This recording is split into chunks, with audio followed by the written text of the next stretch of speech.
ఇప్పటి వారికి పెద్దగా తెలియదేమో కానీ యండమూరి వీరేంద్రనాథ్ నవలలు చాలా పాపులర్. రచయితగా, మానసిక వికాస నిపుణుడిగా ఎంతో ఖ్యాతి గడించిన యండమూరి వీరేంద్రనాథ్ కొంతకాలం నుంచి ఎక్కువగా వివాదాలతోనే వార్తల్లో నిలుస్తున్నారు.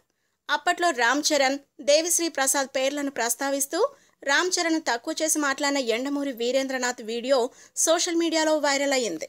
ఆయనపై మెగా ఫ్యాన్స్ ఓ రేంజ్లో ఫైర్ అయ్యారు. ఖైదీ నెంబర్ 150 సినిమా ప్రీ రిలీజ్ ఫంక్షన్లో యండమూరి పేరును పరోక్షంగా ప్రస్తావించిన చిరంజీవి సోదరుడు నాగబాబు ఆయనపై తిట్లదండం అందుకున్నాడు.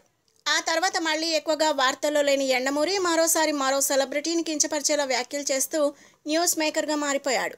టీవీ షోలపై జరిగిన చర్చల్లో పాల్గొన్న యండమూరి మానసికంగా ఆనందంగా ఉండే వాళ్ళెవరూ ఇలాంటి షోలు చూడాల్సిన అవసరం లేదని సమాధానం ఇచ్చారు.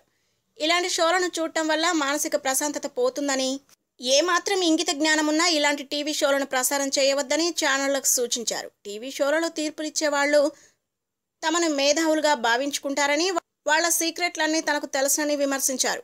టీవీ షోలలో తీర్పు ఇచ్చే స్థానంలో ఓ కుక్కను కూర్చోపెట్టినా అది తీర్పిచ్చేస్తూ ఉంటుందని ఘాటుగా వ్యాఖ్యానించారు.